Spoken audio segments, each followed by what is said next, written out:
Yesus masuk ke kota Yeriko dan berjalan terus melintasi kota itu. Di situ ada seorang bernama Zakheus, kepala pemungut cukai, dan ia seorang yang kaya. Ia berusaha untuk melihat orang apakah Yesus itu, tetapi ia tidak berhasil karena orang banyak sebab badannya pendek. Maka berlarilah ia mendahului orang banyak, lalu memanjat pohon ara untuk melihat Yesus yang akan lewat di situ. Ketika Yesus sampai ke tempat itu, ia melihat ke atas dan berkata, "Zakheus, segeralah turun sebab hari ini aku harus menumpang di rumahmu." Lalu Zakheus segera turun dan menerima Yesus dengan sukacita. Tetapi semua orang yang melihat hal itu bersungut-sungut, katanya, "Ia menumpang di rumah orang berdosa." Tetapi Zakheus berdiri dan berkata kepada Tuhan, "Tuhan, setengah dari milikku akan kuberikan kepada orang miskin. Dan sekiranya ada sesuatu yang kuperas dari seorang akan kukembalikan 4 kali lipat." Kata Yesus kepadanya, "Hari ini telah terjadi keselamatan pada rumah ini, karena orang ini pun anak Abraham. Sebab anak manusia datang untuk mencari dan menyelamatkan yang hilang." Perumpamaan tentang uang mina. Untuk mereka yang mendengarkan dia di situ, Yesus melanjutkan perkataannya dengan suatu perumpamaan, sebab ia sudah dekat Yerusalem, dan mereka menyangka bahwa kerajaan Allah akan segera kelihatan. Maka ia berkata, "Ada seorang bangsawan berangkat ke sebuah negeri yang jauh untuk dinobatkan menjadi raja di situ, dan setelah itu baru kembali. Ia memanggil 10 orang hambanya dan memberikan 10 mina kepada mereka.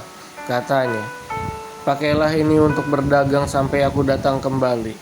Akan tetapi orang-orang sebangsanya membenci dia, lalu mengirimkan utusan menyusul dia untuk mengatakan, 'Kami tidak mau orang ini menjadi raja atas kami.' Dan terjadilah ketika ia kembali setelah ia dinobatkan menjadi raja, ia menyuruh memanggil hamba-hambanya yang telah diberinya uang itu untuk mengetahui beberapa hasil dagang mereka masing-masing. Orang yang pertama datang dan berkata, 'Tuan, mina Tuan.' Yang satu itu telah menghasilkan 10 mina. Katanya kepada orang itu, 'Baik sekali perbuatanmu itu, hai hamba yang baik. Engkau telah setia dalam perkara kecil. Karena itu terimalah kekuasaan atas 10 kota.' Datanglah yang kedua dan berkata, 'Tuan, mina Tuan telah menghasilkan 5 mina.' Katanya kepada orang itu, 'Dan engkau kuasailah 5 kota.' Dan hamba yang ketiga datang dan berkata, 'Tuan, inilah mina Tuan, aku telah menyimpannya dalam sapu tangan, sebab aku takut akan Tuan, karena Tuan adalah manusia yang keras.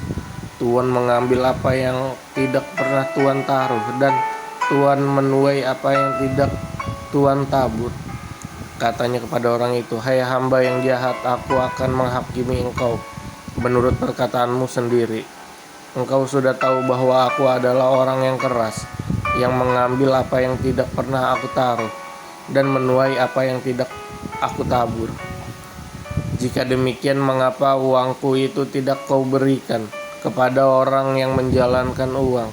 Maka sekembaliku aku dapat mengambilnya serta dengan bunganya.' Lalu katanya kepada orang-orang yang berdiri di situ, 'Ambillah mina yang satu itu daripadanya, dan berikanlah kepada orang yang mempunyai 10 mina itu.' Kata mereka kepadanya, 'Tuhan, ia sudah mempunyai 10 mina.' Jawabnya, 'Aku berkata kepadamu, setiap orang yang mempunyai kepadanya akan diberi, tetapi siapa yang tidak mempunyai, daripadanya akan diambil juga apa yang ada padanya. Akan tetapi semua seteruku ini yang tidak suka aku menjadikan rajanya, bawalah mereka kemari dan bunuhlah mereka di depan mataku.'" Yesus dielu-elukan di Yerusalem. Dan setelah mengatakan semua itu, Yesus mendahului mereka dan meneruskan perjalanannya ke Yerusalem. Ketika ia telah dekat Betfage dan Betania yang terletak di gunung yang bernama Bukit Zaitun, Yesus menyuruh 2 orang muridnya dengan pesan, "Pergilah ke kampung yang di depanmu itu. Pada waktu kamu masuk ke situ, kamu akan mendapati seekor keledai muda tertambat yang belum pernah ditunggangi orang. Lepaskanlah keledai itu dan bawalah kemari. Dan jika ada orang bertanya kepadamu, mengapa kamu melepaskannya? Jawablah begini, Tuhan memerlukannya." Lalu pergilah mereka yang disuruh itu, dan mereka mendapati segala sesuatu seperti yang telah dikatakan Yesus. Ketika mereka melepaskan keledai itu, berkata orang yang punya keledai itu, "Mengapa kamu melepaskan keledai itu?" Kata mereka, "Tuhan memerlukannya." Mereka membawa keledai itu kepada Yesus, lalu mengalasinya dengan pakaian mereka dan menolong Yesus naik ke atasnya. Dan sementara Yesus mengendarai keledai itu, mereka menghamparkan pakaiannya di jalan. Ketika ia dekat Yerusalem, di tempat jalan menurun Bukit Zaitun, mulailah semua murid yang mengiringi dia bergembira dan memuji Allah dengan suara nyaring oleh karena segala mujizat yang telah mereka lihat. Kata mereka, "Diberkatilah dia yang datang sebagai Raja dalam nama Tuhan. Damai sejahtera di sorga dan kemuliaan di tempat yang maha tinggi." Beberapa orang Farisi yang turut dengan orang banyak itu berkata kepada Yesus, "Guru, tegurlah murid-muridmu itu." Jawabnya, "Aku berkata kepadamu, jika mereka ingin diam, maka batu ini akan berteriak." Dan ketika Yesus telah dekat dan melihat kota itu, ia menangisinya. Katanya, "Wahai, betapa baiknya jika pada hari ini juga engkau mengerti apa yang perlu untuk damai sejahteramu, tetapi sekarang hal itu tersembunyi bagi matamu. Sebab akan datang harinya bahwa musuhmu akan mengelilingi engkau dengan kubu, lalu mengepung engkau dan menghimpit engkau dari segala